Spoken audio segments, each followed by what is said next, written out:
प्रणाम दोस्तों, रउरा सबके हमारा चैनल में स्वागत बा।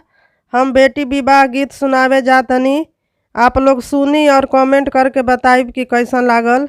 अच्छा लागल होखे तो हमारा चैनल के लाइक सब्सक्राइब कर देव जा और शेयर भी कर देव जा। तो सुनी जा बेटी विवाह गीत। चारा कुंडाला बेटी बर खोजी आईनी हो, कतहु न मिले श्री राम जी। चारा कुंडाला बेटी बर खोजी आईनी हो, कतहु न मिले श्री राम जी। पूर्व खोजनी बेटी पश्चिम खोजनी हो, कतहु न मिले श्री राम जी। पूर्व खोजनी बेटी पश्चिम खोजनी हो, कतहु न मिले श्री राम जी। तोहरा के बेटी बर नाही मिलले हो, अब बैरी भाई लुहामार हो। तोहरा के बेटी बर नाही मिलले हो, अब बैरी भाई लुहामार हो। भोरे ही उठी पापा अयोध्या में जाइहा हो, चली जाइहा दशरथ दुआर जी। भोरे ही उठी पापा अयोध्या में जाइहा हो, चली जाइहा दशरथ दुआर जी। राजा दशरथ जी के 4 गो लाला नावा हो, चारों भैया खेले फूल गेंदा जी। राजा दशरथ जी के 4 गो लाला नावा हो, चारों भैया खेले फूल गेंदा जी। सांवर देखी पापा जानी बिछड़ी हो, सांवर जे हवे श्री राम जी।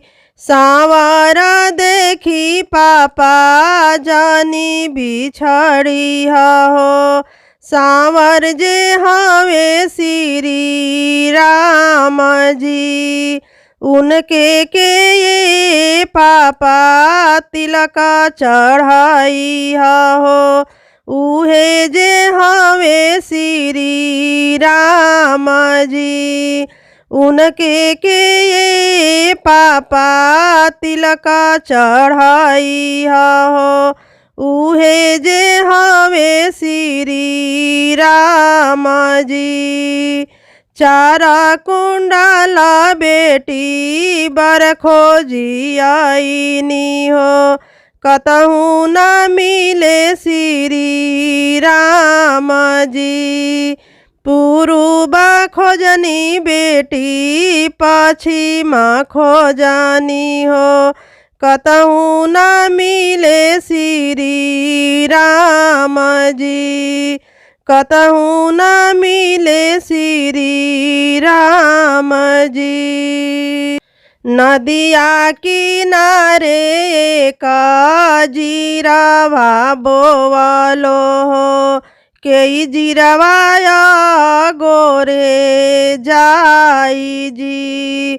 नदिया किनारे का जीरावा बोवलो हो, के जीरवाया गोरे जाई जी। जीरवाया गोरे चलली बेटी हो अपना बेटी, अचरा में घुंघरू लगाई जी। जीरवाया गोरे चलली बेटी हो अपना बेटी, अचरा में घुंघरू लगाई जी।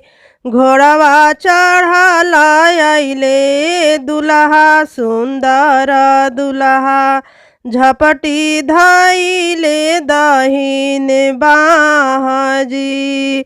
घोड़वा चढ़ल अइले दुल्हा सुंदर दुल्हा, झपटी धइले दहिन बाह जी। छोड़ी छोड़ी प्रभु जी मोरे दहिन बहिया हो, बहिया आयल पशु कवार जी। छोड़ी छोड़ी प्रभु जी मोरे दहिन बहिया हो, बहिया आयल पशु कवार जी। किया तू सुहावा हो सचवा के ढारल, किया तो हे गढ़ेला सोनार जी।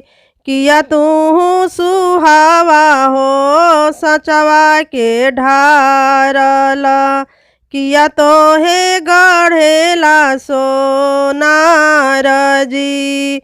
नहीं मोरे प्रभु जी सचवा के ढारल, नहीं मोरे गढ़ेला सोनार जी। नहीं मोरे प्रभु जी सचवा के ढारल, नहीं मोरे गढ़ेला सोनार जी। जन्म करम प्रभु जी माई बाप दिहले हो, सूरत गढ़ेलन भगवान जी। जन्म करम प्रभु जी माई बाप दिहले हो, सूरत गढ़ेलन भगवान जी। नदिया किनारे एक जीरावा बोवलो हो, के जीरावाया गोरे जास जी। नदिया किनारे एक जीरावा बोवलो हो, के जीरावाया गोरे जास जी। के जीरावाया गोरे जास जी।